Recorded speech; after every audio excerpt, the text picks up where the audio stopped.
Hello everyone, this is Shankar Subroy Kormokar and welcome to my channel that is Reverberation Guidelines. So আজকে আমরা যে এক্সামটা নিয়েছিলাম সেই এক্সামের কোশ্চেন পেপার নিয়ে ডিসকাস করব। আমি স্ক্রিনে স্টার্টিং এ প্রত্যেকটা কোশ্চেন পেপার দিয়ে দেব এন্ড দেন আমরা এই সংক্রান্ত প্রশ্নগুলোকে আলোচনা করব। So here we go.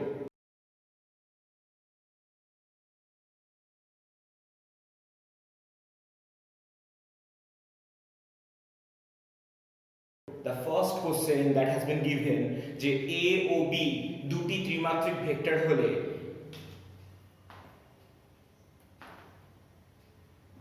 a plus b cross a plus b equal to কত।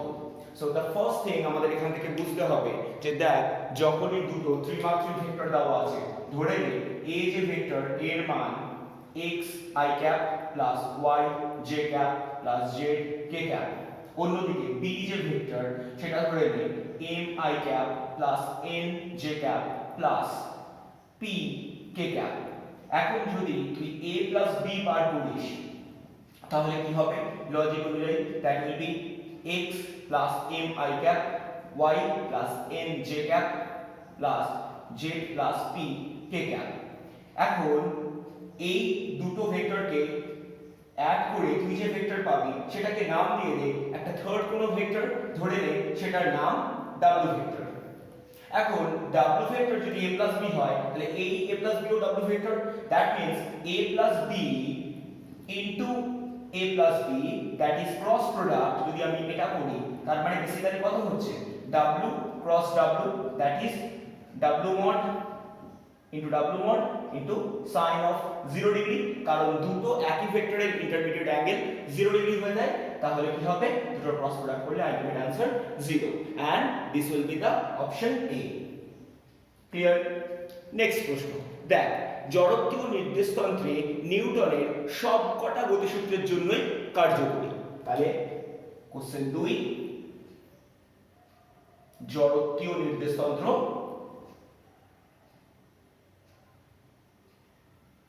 নিউটনের সব গতিসূত্রে প্রযোজ্য। ক্লিয়ার? সো অপশন ডি, অর্থাৎ 2 এর অপশন ডি হবে। নেক্সট চলে আয় যে a ও b দুটি ভেক্টরের লব্ধি আর উভয়ের সাথে 45 ডিগ্রি কোণ তৈরি করলে ভেক্টর দুটির মধ্যবর্তী কোণ সম্পর্কটি বর্তমান। তাহলে দেখ আমাকে দুটো ভেক্টর বলে দিয়েছে, ধরে নে একটা ভেক্টর a আর একটা ভেক্টর b। এখন ওদের লব্ধি যদি দুজনের সাথে 45 ডিগ্রি কোণ করে, তার মানে ভালো করে বোঝ এটা যদি লব্ধি হয় তাহলে এই দিকের কোণটা কত হবে? অবশ্যই 45 ডিগ্রি। আবার আরেকটা ভেক্টর থাকবে যার সাথে ও কোণ করবে 45 ডিগ্রি, তাহলে ধরে নে এই দিকে ক্রিয়াশীল ভেক্টর a, এই দিক বরাবর ক্রিয়াশীল ভেক্টর b। এখন যদি লব্ধি উভয়ের সাথে সমান সমান কোণ করে থাকে তাহলে অবশ্যই আমরা বলতে পারবো যে a ভেক্টর এবং b ভেক্টর সমান। এখন প্রশ্ন হচ্ছে এই r ভেক্টরটাও কি a আর b ভেক্টরের সাথে আলাদা আলাদা করে সমান? এর জন্য কি করতে হবে? এর জন্য আমরা ধরে নিচ্ছি a ভেক্টর বা b ভেক্টর দুটো যে সমান ভেক্টর তাদের প্রত্যেকের মান ধরে নে m করে। তাহলে এবার যদি আমরা লব্ধি বের করি তাহলে লব্ধি সূত্র কি? r equal to root over of a square plus b square plus 2ab cos of theta। R cos theta মানে দুটো ভেক্টরের মধ্যবর্তী কোণ কত? আমার এখানে এদিকে যদি b কাজ করে এদিকে তাহলে আমার a কাজ করছিল এবং দুজনের সাথে 45 ডিগ্রি কোণ করায় লব্ধি আমরা বলতে পারবো যে দুটো ভেক্টরের মধ্যবর্তী কোণ অবশ্যই হবে 90 ডিগ্রি। তাহলে আমরা cos 90 ডিগ্রি মানে 0, তাহলে এটা কত হয়ে যাবে? এটা হয়ে যাবে m square plus m square. তাহলে লব্ধি ভেক্টরের মান কত হবে? √2m। তার মানে আমরা এটিও শিওর যে লব্ধি ভেক্টরটি a বা b এর সাথে সমান না, কিন্তু a আর b দুটি ভেক্টর অবশ্যই মানে সমান হবে, তবেই আমাদের দুটি ভেক্টরের লব্ধি প্রত্যেকের সাথে 45 ডিগ্রি কোণ করে আনত থাকবে। Clear? That's why option D is correct.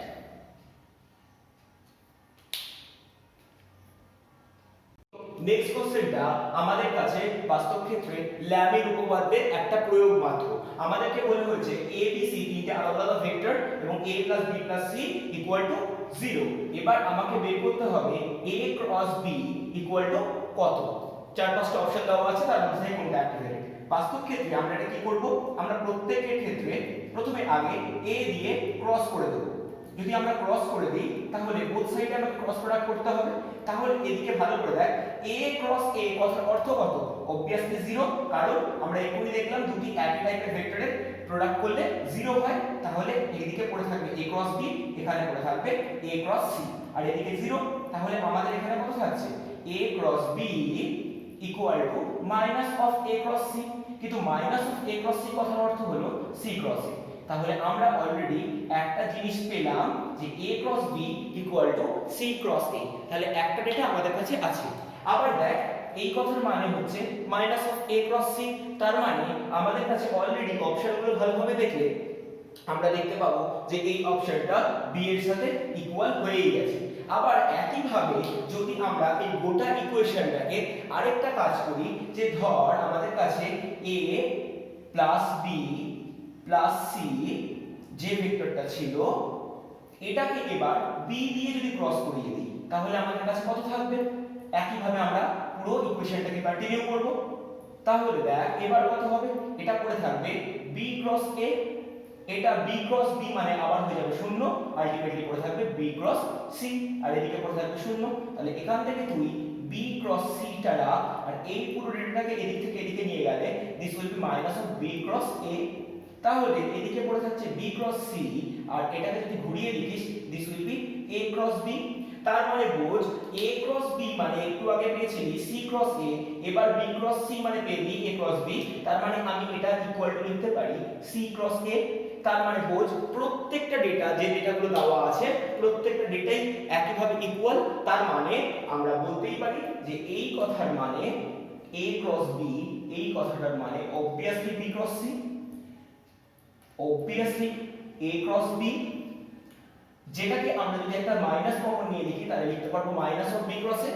একই ভাবে আমি এটাকে লিখতে পারবো minus of a cross c, যেটা আমরা এক্ষুনি এখান থেকে প্রুফ করে এনেছি। ক্লিয়ার? সো সবকটা অপশন ক্লারিফাইড করছে, দ্যাটস ওয়াই অপশন ডি সবকটা বিবৃতি সত্য।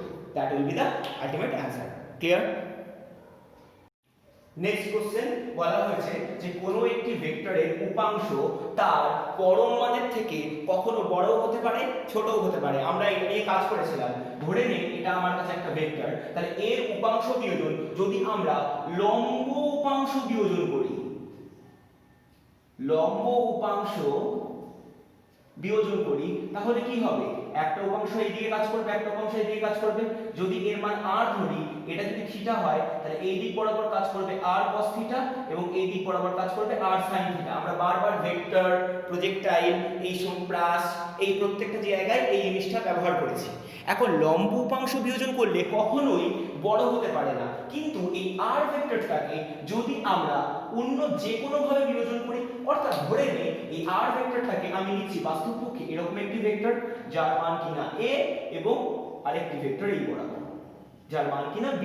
তার মানে আমরা বাস্তব ক্ষেত্রে এবার যেটা করলাম সেটা হচ্ছে ত্রিভুজ সূত্র ফলো করলাম, অর্থাৎ ক্রমান্বয়ে গৃহীত দুটি বাহু যদি কোনো একটি ত্রিভুজের পরপর দুটি বাহু দ্বারা মানে ও দিকে প্রকাশ পায় তাহলে বিপরীত ক্রমে গৃহীত তৃতীয় বাহুটি উহাদের লব্ধিকে প্রমাণ করবে।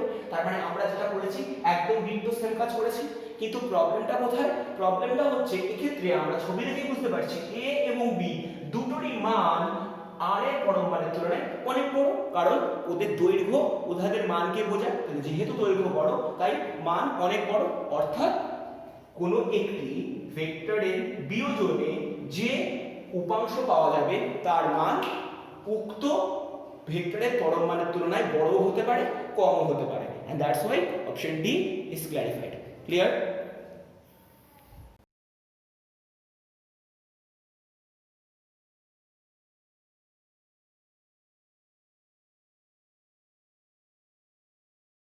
নেক্সট কোশ্চেন দেখ, আমাদের এখানে একটা পুলি সিস্টেম দেওয়া হয়েছে এবং কোশ্চেনটাতে বলে দেওয়া হয়েছে এই দিক বরাবর একটা নততল বা ইনক্লাইন্ড প্লেন আছে এবং এই নততলের নতিকোণকে বলে দিয়েছে 30 ডিগ্রি। তাহলে এটা বলে দিয়েছে 30 ডিগ্রি।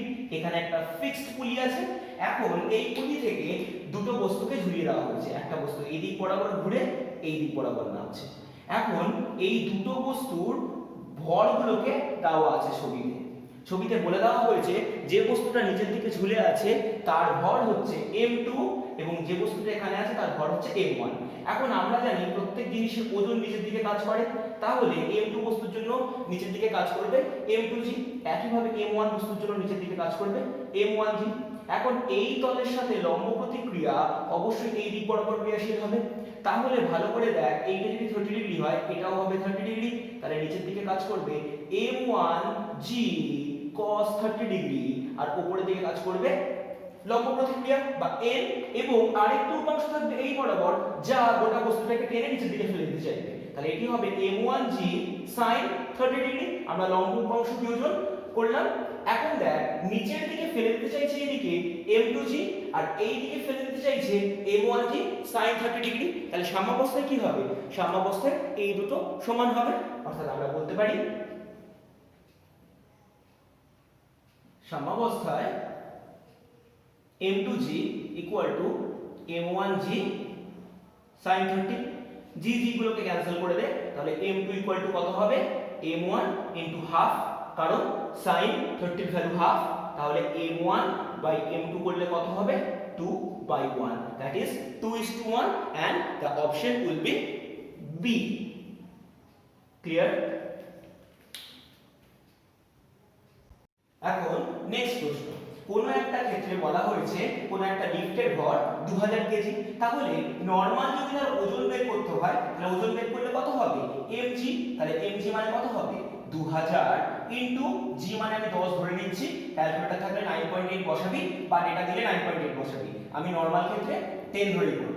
তাহলে কত হচ্ছে না 20000 নিউটন। কিন্তু বলেছে কোন একটা নির্দিষ্ট মুহূর্তে উহা দড়ির উপর নাকি 28000 নিউটন আছে। তার মানে টান বেশি আছে। টান বেশি তখনই হবে যদি কোনো লিফট ত্বরণে উপরের দিকে উঠতে আরম্ভ করে।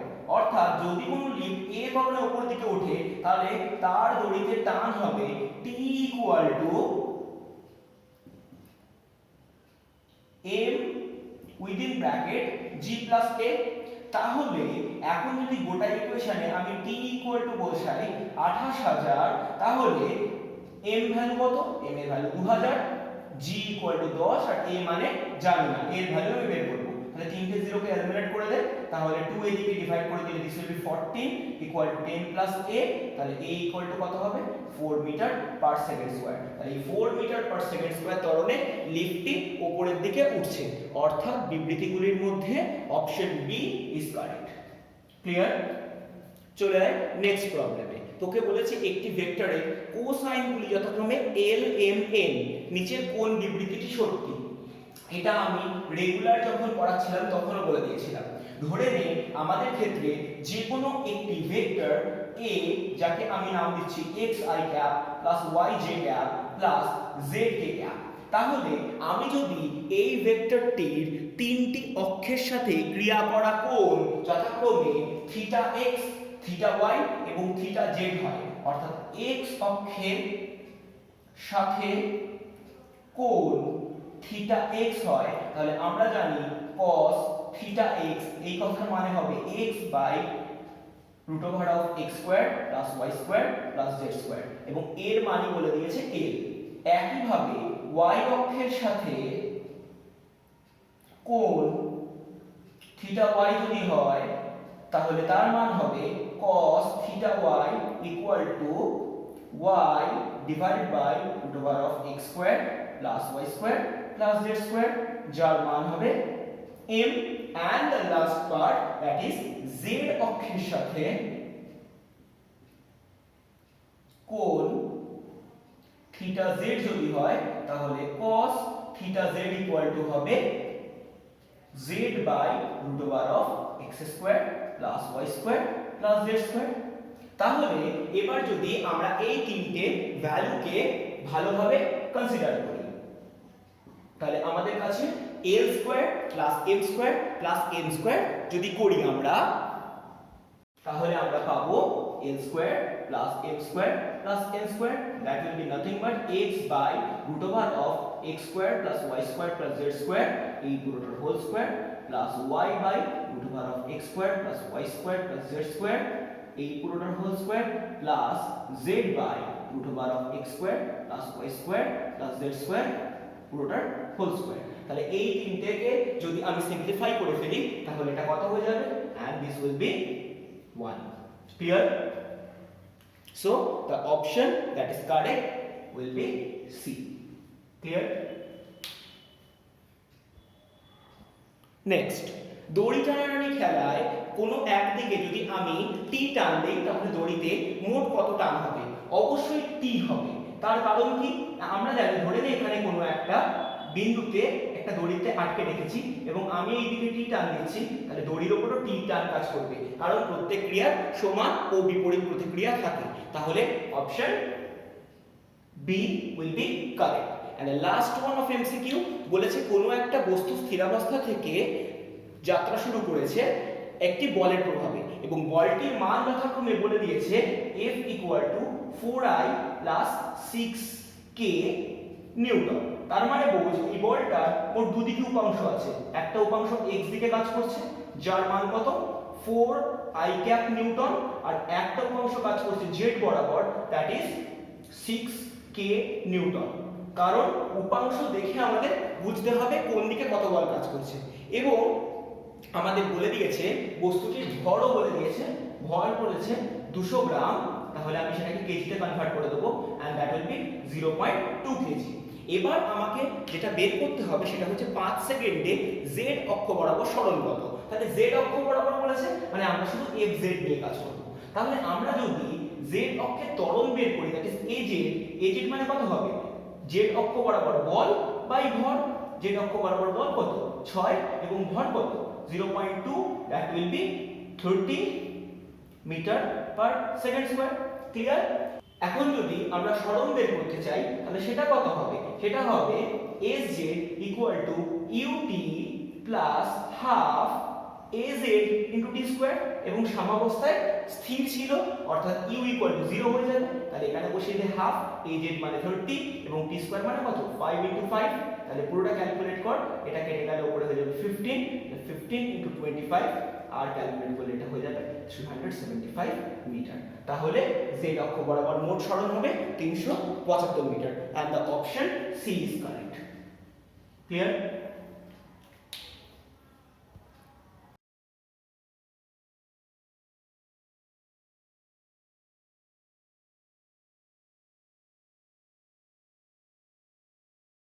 ওয়েল, অবজেক্টিভ টাইপ কোশ্চেনস গুলোর মধ্যে সবার ফার্স্টে আমাদেরকে বলেছিল ভারহীনতা কি। সো 11 নাম্বার কোশ্চেন ভারহীনতা। ভারহীনতা কথার মানে কি? আমরা জানি যদি কোনো বস্তু ত্বরণ সহ নিচের দিকে নামে তাহলে তার দড়িতে টান হয় T = m × g - a। এটা আমরা আগে করেছিলাম। মানে কি, এটা যদি আমাদের একটা দড়ি হয় এবং এখানে একটা যদি বস্তু থাকে তাহলে বস্তুর ভর m হলে নিচের দিকে ওজন কাজ করবে mg। এখন উপরের দিকে টান কাজ করবে T। এখন যদি বস্তুটি নিচের দিকে একটি a ত্বরণে নামে তাহলে উপরের দিকে লম্ব প্রতিক্রিয়া বল হিসেবে থাকবে ma। তাহলে ma = কত হবে mg - t। তাহলে এখান থেকে তুই t এর মান কি পাবি, mg - ma, অর্থাৎ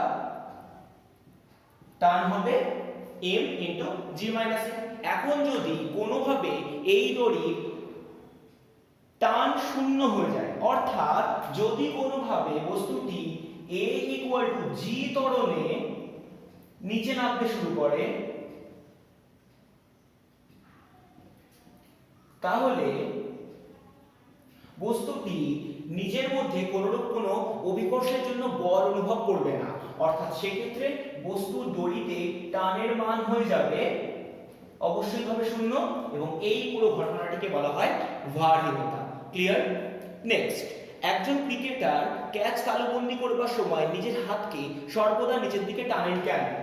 এই প্রশ্নটা অত্যন্ত কনসেপচুয়াল এবং আমরা ছোটবেলায় এটা কিছুবার হলেও পড়েছি।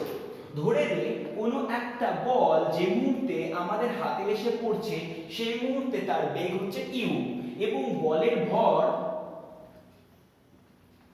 m। প্রাথমিক বেগ u, অন্তিম বেগ v সমান সমান 0, কারণ আমি কালবন্দী করছি। তাহলে ভরবেগের পরিবর্তন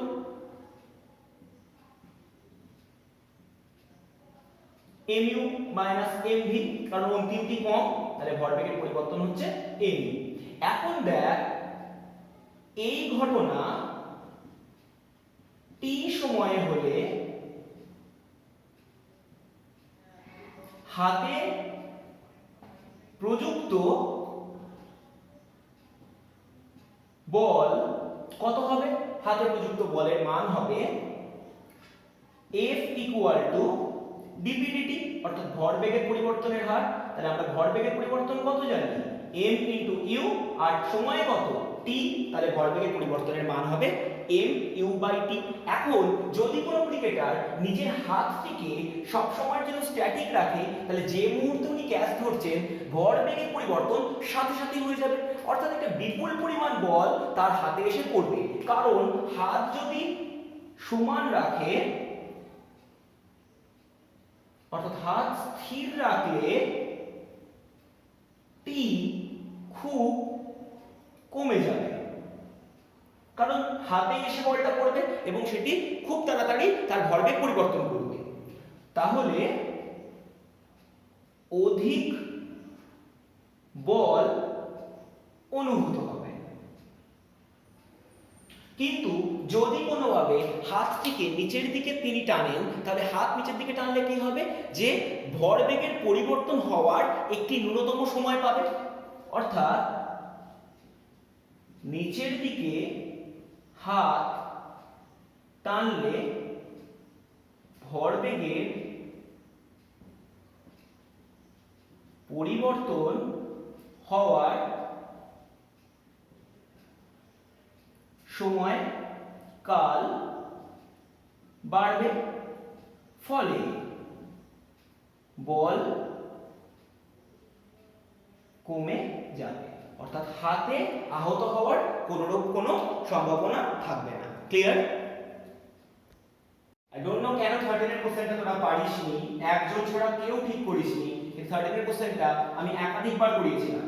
তিনটে ব্লকস বলেছে এবং তিনটে ব্লকের প্রত্যেকটাই বলেছে 6 কেজি করে ভরে, এবং এ বি সি তিনটে ব্লক এইভাবে আছে, তাহলে প্রত্যেকটার ভর 6 কেজি করে। এখন আমি এই এ ব্লককে ঠেলছি 90 নিউটন বল দিয়ে, তাহলে সবার ফার্স্টে বল সংস্থার ভর কত? 6 + 6 + 6 দ্যাট ইজ 18 কেজি। তাহলে সংস্থার ভর যদি 18 কেজি হয়, সংস্থার ত্বরণ কত? না, বল বাই ভর, বল হচ্ছে 90 নিউটন আর ভর হচ্ছে 18 কেজি, তাহলে 5 metre per second square. Clear? এখন যদি আমরা এই দিক বরাবর বল প্রয়োগ করি, তাহলে আমাকে বলতে বলেছে এ ও বি ব্লকের মাঝখানে মোট কত বল কাজ করছে। তাহলে এ ব্লক ঠেলছে বি ও সি কে, অর্থাৎ 6 + 6 কেজি, অর্থাৎ 12 কেজি কে ঠেলছে। তাহলে বলের মান কত হবে? 12 × 5, অর্থাৎ ভর ইনটু ত্বরণ, that is 60 Newton. Clear? Next অঙ্কটা কি বলেছে? a + b এই ভেক্টর দুটি ভেক্টরের সাথে আলাদা আলাদা ভাবে সমান, অর্থাৎ 14 এর কোশ্চেনে আমাকে বলে দিয়েছে যে a + b এই দুটোকে অ্যাড করলে, অর্থাৎ এর লব্ধি যা হবে, প্রত্যেকটি লব্ধি দুটি ভেক্টরের মানের সাথে সমান। তাহলে এই অঙ্কটি করবার জন্য আমি প্রত্যেকটি ভেক্টরকে ধরে নিলাম m। তাহলে আমরা কি জানি? আমরা জানি লব্ধি r √√a² + b² + 2ab cos of theta. এখন খুব ভালোভাবে দেখ r কথার মানে কি? r মানে তো লব্ধি, এবং লব্ধি কথার মানে কত? a + b ভেক্টর যা কিনা m, অর্থাৎ this will B m square.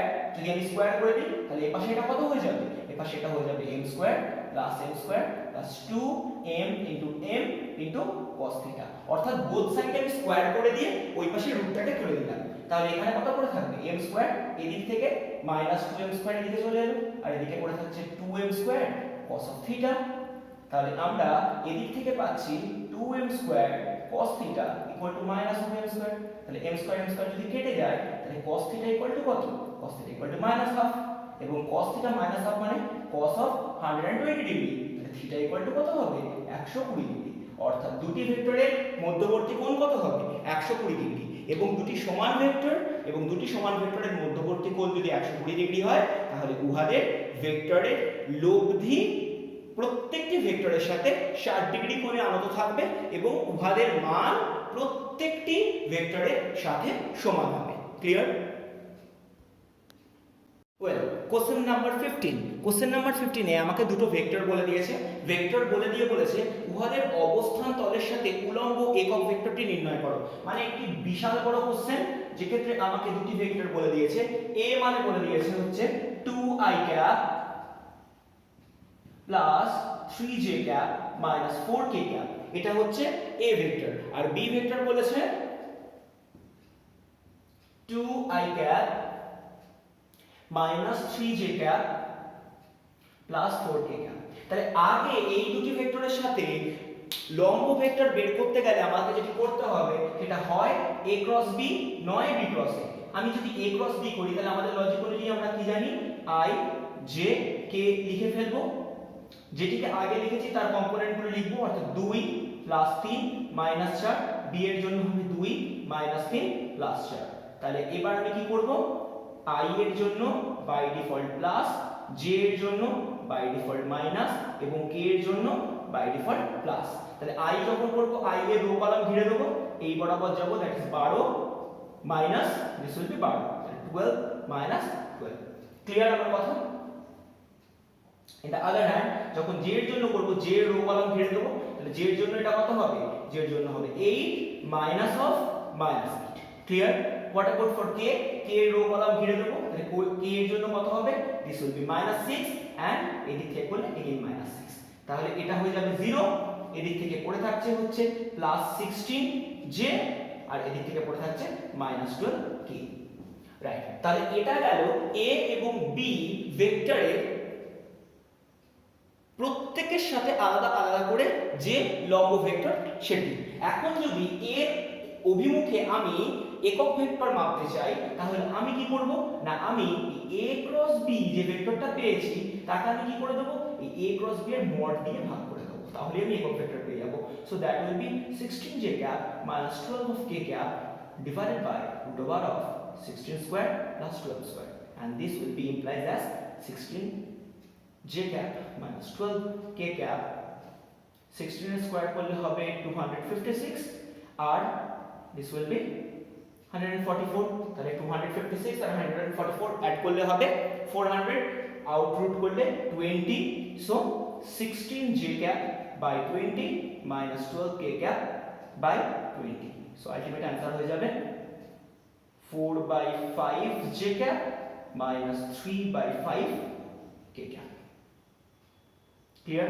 And this is your answer.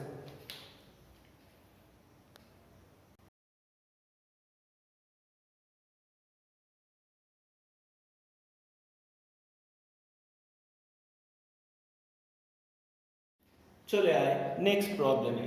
Next problem 16 এবং এখানে দেওয়া আছে দেখ তিনটি আলাদা আলাদা বস্তুর একটি সংস্থা দেওয়া আছে এবং দুটি কপিকল ব্যবহার করা হয়েছে। এই দুটি কপিকলের মধ্যে দড়ি দিয়ে মাঝখানে একটি বস্তু ঝোলানো হয়েছে আর দুদিকে দুটি বস্তু ঝোলানো হয়েছে। একদম এই দিকে যে বস্তু ঝোলানো হয়েছে তার ভর ধরে নে m3, মাঝে যে বস্তুটি আছে তার ভর ধরে নে m2 এবং এই দিকে যে বস্তুটি ঝুলে আছে তার ভর ধরে নে m1। এখন সবার প্রথমে এই অঙ্কটি করবার জন্য আমাকে যে কোনো ঝুলে থাকা দুটি বস্তুর মধ্যে একটি বস্তুর ভর বেশি ধরে নিতে হবে। ধরে নে আমি তর্কের খাতিরে ধরে নিচ্ছি যে m1 বস্তুর ভর m3 এর তুলনায় বেশি, তাহলে আমি যেটা ধরে নিচ্ছি m1 greater than m3।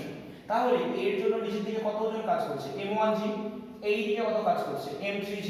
কিন্তু অবশ্যই m1g টা m3g থেকে বেশি। তাহলে আমি যদি বের করি তুল্য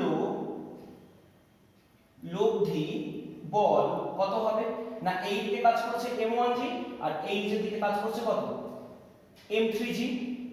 তাহলে g কমন নিলে আমার কাছে কত থাকবে m1 m3, অর্থাৎ এই যে লব্ধি বল, যে লব্ধি বলটি বাস্তব ক্ষেত্রে গোটা সংস্থাটিকে একটি নির্দিষ্ট দিকে চালিত করছে, এবং কোন দিকে চালিত করছে, যদি এই সংস্থাটা নিচের দিকে নামে তাহলে এই সংস্থাটা উপরের দিকে উঠবে। এখন সংস্থার মোট ভর কত, সংস্থার মোট ভর অবশ্যই m1 m2 m3, এবং সংস্থার মধ্যে কোনো ঘর্ষণ বল নেই, তাহলে ঘর্ষণ বল না থাকার জন্য সংস্থার ত্বরণ কত হবে, বল বাই ভর, বল কত g m1 m3, এবং সংস্থার মোট ভর কত m1 m2 m3। Clear? So এই হচ্ছে আমাদের গোটা সংস্থার ত্বরণ। ওয়েল, নেক্সট প্রবলেমটা আমরা কি করব, আমরা ল্যামি ইকুয়েশন দিয়ে ডিরাইভ করে দেব, কিন্তু তোরা বাড়িতে ল্যামি ছাড়াও কম্পোনেন্ট অ্যানালাইসিস করে করবি। আমি ফরম্যাটটা বলে দিচ্ছি, কিন্তু তোদের এটা করাটা খুব দরকার। দেখ, এটা 90 ডিগ্রি বলে দিয়েছে, এবং এখানে এটা দেওয়া আছে 60 ডিগ্রি।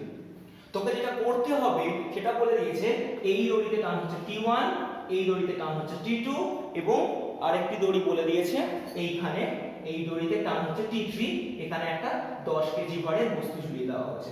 তোকে এটা বার করতে হবে T1, T2 এবং T3 এর মান, যেটা আমরা খুব সহজেই করতে পারবো, সেটা হচ্ছে T3 এর মান। তো T3 এর মান কত, obviously T3 equal to 100 Newton হবে, কারণ 10 কেজি ভরের বস্তু নিচের দিকে mg ওজন দেয়। এখন দেখ, এটা যদি 60 ডিগ্রি হয়, আমি যদি এই বরাবর একটা প্যারালাল লাইন টানি, মানে সমান্তরাল রেখা টানি, তাহলে এই কোণটার সাথে এই কোণটা অল্টারনেট ইন্টেরিয়র অ্যাঙ্গেল, তাহলে এই দুটোর কোণ অবশ্যই সমান হবে, অর্থাৎ একান্তর কোণ। তাহলে এই কোণটা কত, আবার 90 ডিগ্রি, তাহলে এই পুরো কোণটা কত 150 ডিগ্রি, এটা 150 ডিগ্রি, এটা 90 ডিগ্রি চোখে দেখতে পাচ্ছি, তাহলে এটা কত হবে, দিস উইল বি 120 ডিগ্রি। এবার আমরা কি করব, এবার আমরা ল্যামি ফেলে দেব। ল্যামি আমাদেরকে কি বলছে না T1 sin 90, অর্থাৎ যে দিকের টান তার উল্টো দিকের কোণটা sin, equal to T2 sin 150 degree equal to T3 sin 120 degree. এখন T3 এর ভ্যালু কত, T3 এর ভ্যালু হচ্ছে 100 নিউটন, আর sin 120 ডিগ্রি কথার অর্থ হলো cos 30, আর cos 30 মানে √3/2, তো বাই 2 টা উপরে উঠে গেল, রাইট? তাহলে আমার এখান থেকে কত পড়ে থাকছে, T1 sin 90 equal to T2 sin 150, sin 150 মানে হচ্ছে sin 30। ক্লিয়ার? তাহলে আমি কি করব, একবার এর সাথে এটা কম্পেয়ার করব, একবার এর সাথে এটা কম্পেয়ার করব, করে বের করে নেব। তাহলে T1 ইকুয়াল টু কত হবে, 200/√3, কারণ sin 90 মানে আমরা কত জানি 1, তাহলে এটা গেল T1। and what about T2, T2 equal to কত হবে, T2 ইকুয়াল টু এটা মানে কত, হাফ, তাহলে হাফটা এদিকে উঠে গেল, তাহলে half into 200/√3, so this will be 100/√3 Newton. তাহলে এই হয়ে গেল তোর এই কোশ্চেনটার ল্যামি থিওরি দিয়ে ইজিলি সলভ। এখন দেখ, ল্যামি দিয়ে যদি এই কোশ্চেনটা না সলভ করতে চাস, তাহলে আমি তোকে আরো একটা ভালো ফরম্যাট বলে দিচ্ছি, এবং যেটা আমি বারবার করে বলি করার জন্য, এবং যদি কোনো কঠিন কোশ্চেন থাকে তাহলে সেটাই একমাত্র সলিউশন হবে। এই T1 এর এই দিকের কোণটা কত বলেছে, 60 ডিগ্রি, তাহলে এই দিকের কোণটা কত, দিস উইল বি এগাল 60 ডিগ্রি। তাহলে এই দিকে কত কাজ করছে, T1 cos 60 ডিগ্রি, উপরের দিকে কত কাজ করছে, উপরের দিকে এটা কাজ করছে T1 sin 60 ডিগ্রি, আর নিচের দিকে এটা 100 নিউটন। তাহলে নরমাল কনসেপ্ট কি বলছে, নরমাল কনসেপ্ট অনুযায়ী যদি আমরা অঙ্কটা করি, তাহলে এক লাইনে হয়ে যাবে T1 sin 60 degree equal to 100 Newton. তাহলে sin 60 মানে কত, √3/2, that will be 100। তাহলে T1 মানে কত হবে, 200/√3, এক লাইনে হয়ে গেল। অন্যদিকে T1 cos 60 ইকুয়াল টু কত, T2, তাহলে আমরা যদি T1 cos 60 equal to T2 বসিয়ে দিই, তাহলে কত হবে, তাহলে T1 মানে কত জানলাম আমরা এক্ষুনি, 200/√3, আর cos 60 মানে half, that will be T2, so this will be nothing but 100/√3। Clear? আর T3 মানে তো obviously 100 নিউটন, কারণ এটা তো আমরা জলের মতো বুঝতেই পারছি। Clear? so this is the another process to solve the problem. Next problem 18 এটা আমি বাস্তব ক্ষেত্রে ঘর্ষণ থেকে দিয়ে ফেলেছি। বাট না করলে আমি মার্কস পাবো না। বলেছে একটা চেনের 40% টেবিলের উপরে থাকতে পারে, তাহলে এইটুকু অংশের দৈর্ঘ্য কত? 4l/10, তাহলে ঝুলে আছে কত? 6l/10। এখন একক অংশের ভর m হলে ঝুলন্ত অংশের ভর কত? 6l/10 into m। তাহলে ওই ঝুলন্ত অংশের টুকুর ওজন কত হবে? তাহলে ঝুলন্ত অংশের ওজন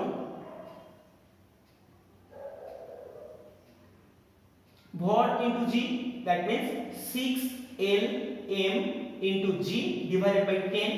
এখন এই ঝুলন্ত অংশের জন্য যে ওজন কাজ করছে তা কি করছে? গোটা চেনটাকে নিচের দিকে টেনে ফেলে দিতে চাইবে, কিন্তু চেনটা যে এই দিকে একটা বল পাবে, তাহলে চেনটা যেতে আরম্ভ করবে এই দিকে, কিন্তু উল্টো দিকে কি কাজ করবে? উল্টো দিকে কাজ করবে ঘর্ষণ। তাহলে ঘর্ষণ বল দ্যাট ইজ Fr কত হবে? Fr হবে মিউ ইনটু n। এখন n মানে কত? এইটুকু অংশের ভর কত? এইটুকু অংশের ভর হচ্ছে যতটা দৈর্ঘ্য ইনটু একক দৈর্ঘ্যের ভর। তাহলে নিচের দিকে ওজন কত কাজ করবে? নিচের দিকে ওজন কাজ করবে 4l/10 ইনটু mg।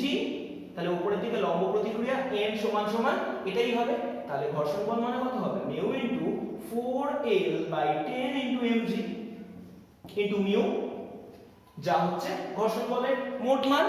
অর্থাৎ নিচের দিকে যে পরিমাণ ওজন কাজ করবে তাকে যদি এই ঘর্ষণ বলটা আটকে দিতে পারে তাহলে সাম্যাবস্থা পাবে। সুতরাং সাম্যাবস্থায় কি হবে? Fr equal to F হবে। Fr মানে কত?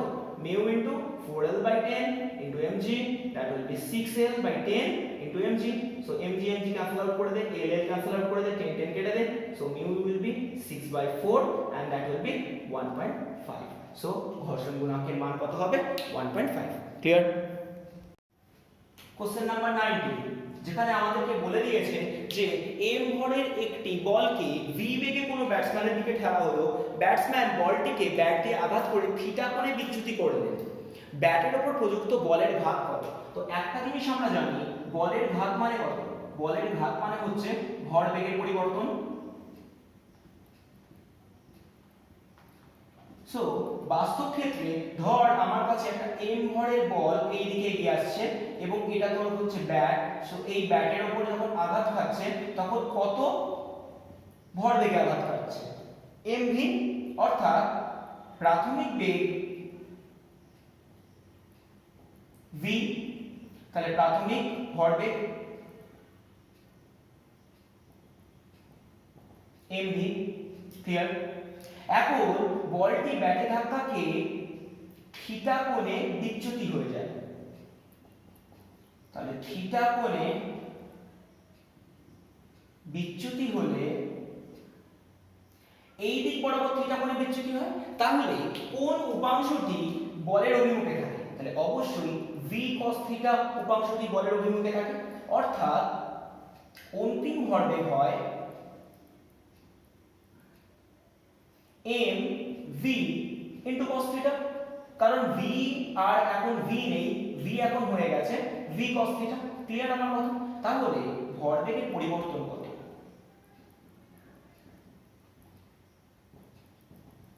mv ছিল প্রাথমিক, অন্তিম হয়েছে mv cos থিটা। তাহলে এক কাজ কর, mv টাকে যদি কমন নিয়ে নিই তাহলে উইদিন ব্র্যাকেট পড়ে থাকবে 1 মাইনাস cos থিটা, রাইট? তাহলে এবার আমরা cos থিটার একটা ইকুয়েশন জানি। কি ইকুয়েশন? cos থিটাকে আমরা লিখতে পারি 2 cos square theta by 2 minus 1।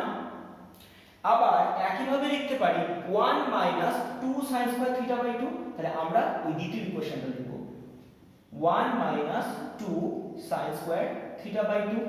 যদি এটি লিখি তাহলে ব্র্যাকেট আউট করলে কি হবে? -1, আর এই 1 কেটে এলিমিনেট হয়ে যাবে, তাহলে আলটিমেটলি হয়ে যাবে 2 mv sin square theta by 2, and that will be the ultimate change of the ভরবেগ।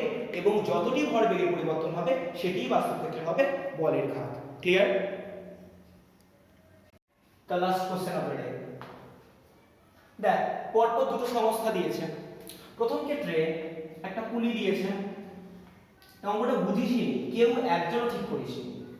এখানে বলেছে m ভর আছে, এখানে বলেছে 2m ভর আছে, তাহলে নিচের দিকে কত ওজন কাজ করছে? mg।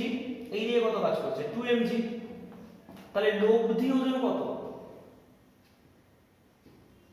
2mg থেকে mg বাদ দিয়ে দিই, তাহলে কত হবে শুধু mg হবে। ক্লিয়ার? তাহলে সমস্ত ত্বরণ কত হবে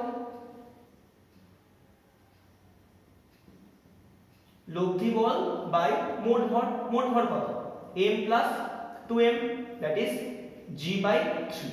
এটা গেল এই সমস্যার ক্ষেত্রে। ক্লিয়ার? আমি টেনশন দিয়ে করলামই না, আমি রিলেটিভলি সোজাভাবে করে দিলাম। এখন সেকেন্ড কোশ্চেনটা কেউ পার্টি অ্যাটেন্ড করেছিল। সেকেন্ড কোশ্চেনটা কি ছিল, একটা পুলি ছিল, এখানে একটা m ভর আছে আর এইখানে একটা বল দিয়ে দিয়েছে, বলের মান 2mg। সুতরাং এখানে এটা বস্তু না, এটা একটা বল। তাহলে এই ক্ষেত্রে এই গোটা সংস্থার ত্বরণ কত হবে ভালোভাবে বোঝ। আমি এখানে একটা m ভরের বস্তু রেখেছি, একটা m ভরের বস্তুকে যদি আমি টানি এই বল দিয়ে, তাহলে মোট কত ওজন ক্রিয়াশীল হবে, মানে সংস্থার ত্বরণ কত হবে, রাইট? তাহলে নিচের দিকে কত কাজ করছে, নিচের দিকে কাজ করছে mg, তাহলে উপরের দিকে কে কাজ করবে t, তাহলে এদিকেও কাজ করবে t। এখন সংস্থার ত্বরণ যদি a হয় তাহলে t ইকুয়াল টু কত, t equal to a that is 2mg। Clear আমার কথা? তাহলে যদি এই ক্ষেত্রে দেখি তাহলে বস্তুটি অবশ্যই উপরের দিকে উঠবে, তাহলে t mg এটা ইকুয়াল টু হয়ে যাবে ma, আর t মানে কত 2mg mg that will be ma। তাহলে এখান থেকে a ইকুয়াল টু কত হবে g, অর্থাৎ দ্বিতীয় ক্ষেত্রে সংস্থাটি g ত্বরণ দ্বারা উপরের দিকে উঠতে আরম্ভ করবে। ক্লিয়ার? তাহলে এই ক্ষেত্রে দুটি কোশ্চেন ছিল। প্রথম ক্ষেত্রে দুটি বস্তুকে আমি ঝুলিয়ে দিয়েছি, একটার মান ছিল m আর একটির ভর ছিল 2m। কিন্তু দ্বিতীয় ক্ষেত্রে একটি বস্তু ঝুলিয়েছি যার ভর কিনা m, এবং অন্যদিকে আমি f ইকুয়াল টু 2mg বল দ্বারা টেনেছি। Clear? So end of the day, stay home, stay safe.